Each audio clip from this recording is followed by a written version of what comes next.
So hello guys, कैसे हैं आप लोग। आज फिर से मार्केट क्रैश हो गई कल की तरह। आप देखो मॉर्निंग में कितनी अच्छी इसमें मूवमेंट आई थी।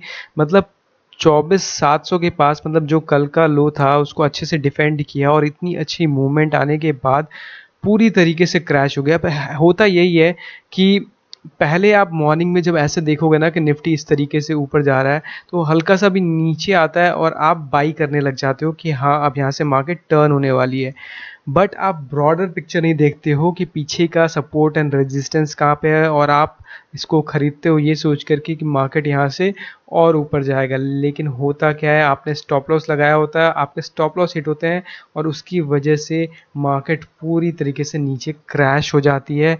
एंड ये होता क्यों है, जब आप खरीदते हो तभी क्यों गिरने लग जाते हैं। देखो हमेशा ये ज़रूरी है समझना कि पीछे का सपोर्ट और रेजिस्टेंस आपको पता होना चाहिए। ये जो लेवल है ना 24,900 और 25,000 का लेवल, यहाँ से मैंने पिछले वीडियो में बताया था कि इतना बड़ा रेजिस्टेंस है क्योंकि जो फॉल आया था, जो सेल ऑफ आया था, इसी जगह से आया था।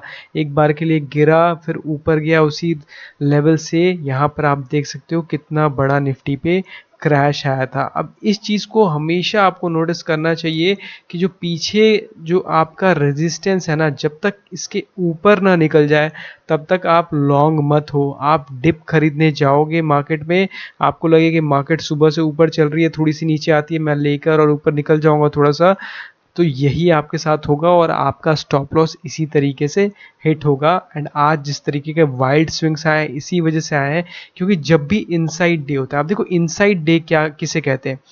इनसाइड डे कहते हैं उसको कि पिछले दिन का जो हाई था, या फिर ये इसको आप हाई मान लो, और पिछले दिन का जो लो है उसके बीच में अगर ओपन हो और मार्केट उसके बीच में ट्रेड कर रहा हो तो वो होता है इनसाइड डे। ये सबसे मुश्किल दिन होता है ट्रेडिंग के लिए, क्योंकि इस टाइम पे मार्केट का कोई डायरेक्शन नहीं होता और बहुत ही वाइल्ड स्विंग्स आते हैं। इसलिए बहुत ज़रूरी है समझना कि कहाँ पर मेरा रेजिस्टेंस है और कहाँ पर सपोर्ट है। अब लोग क्या करते हैं, इसको देख के यहाँ पर सोचा कि इसके ऊपर निकल गई और मार्केट पॉजिटिव हो गई, लेकिन इस रेजिस्टेंस को आप इग्नोर नहीं कर सकते जो कि 24,950 के आसपास था। तो ये बहुत ज़रूरी है समझना, इसीलिए लोग फंस जाते हैं और उनको लगता है कि मार्केट सुबह से चलनी शुरू हुई है और अब, और न्यूज़ में देखते हैं, न्यूज़ वाले दिखाते रहते हैं कि मार्केट 200 पॉइंट 250 पॉइंट चली गई ऊपर। जैसे 24,700 पे ओपन हुई और 24,950 पे चली गई थी तो 150 पॉइंट ऊपर चली गई। एंड अब यहाँ से जाएगी 25,000 26,000, बहुत सारी एनालिस्ट यही सब दिखाते रहते हैं। देखो नीचे की लेवल पे बाइंग आई है, आपको दिख रहा होगा, लेकिन होता क्या है, जो लोग ऊपर शॉर्ट करते हैं वो डे लो पे अपनी पोजीशंस को जब कवर करते हैं तो वहाँ से थोड़ी बहुत बाइंग आ जाती है। लेकिन आपको समझना है, अपनी स्ट्रैटेजी को पहले से प्लान करके चलना होता है। अब मैं बताता हूँ कि मैं कैसे ट्रेड करता हूँ, मेरी क्या स्ट्रैटेजी रहती है।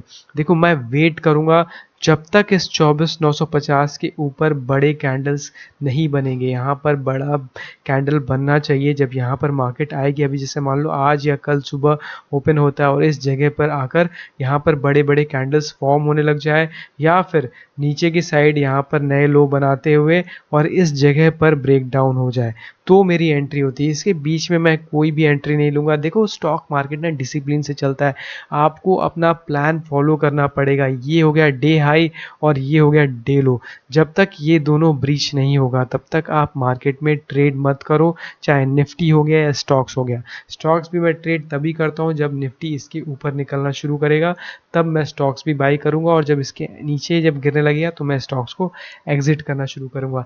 ये मेरी होती है स्ट्रैटेजी।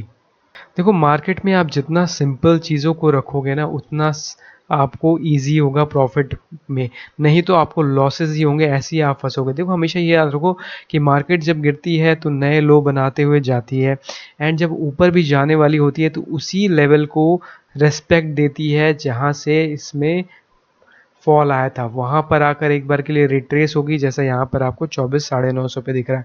अब इसको ब्रेक करेगा तो फिर आगे के लिए हमारे पास नेक्स्ट लेवल खुल जाएगा।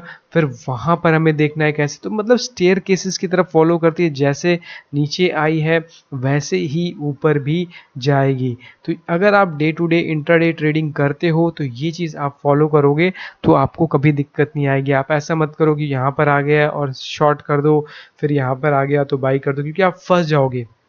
फंसोगे कैसे कि यहाँ पर आएगा, थोड़ा सा बाउंस आएगा, उसके बाद ब्रेक डाउन कर जाएगा, आपका स्टॉप लॉस हिट हो जाएगा। आप एक स्ट्रैटेजी फॉलो करो, या तो आप ब्रेकआउट ट्रेडर बनो या फिर आप रिवर्सल ट्रेडर की एंट्री लो। आपको कोई भी एक चीज़ करनी है। अभी देखो मार्केट ओपन है, लेकिन अभी हम वेट करेंगे कि ये 24,680 को ब्रेक करता है कि नहीं। दूसरा, मैंने आज एक स्टॉक भी लिया जिसको मैंने बाई किया, और उसका रीज़न भी मैं आपको बता देता हूँ।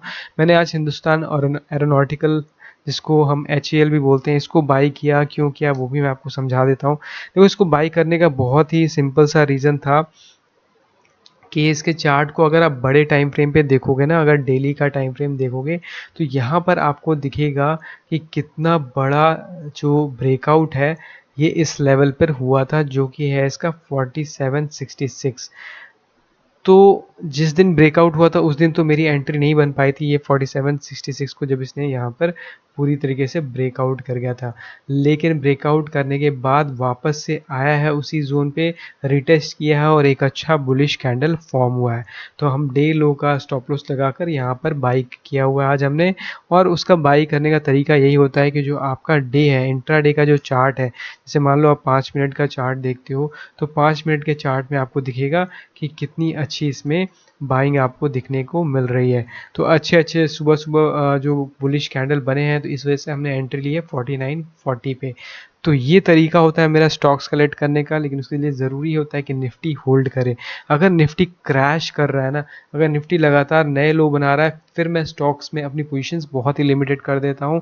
मेरे को चाहिए कि निफ्टी या तो पॉजिटिव रहे या फिर अपनी पोजीशंस को होल्ड करे, डे लो ना ब्रेक करे। तो ये ज़रूरी है समझना। आई होप वीडियो से आपको कुछ सीखने को मिला होगा। अगली वीडियो में कुछ नए टॉपिक्स के साथ आपसे मिलेंगे। तब तक के लिए take care, see you and bye.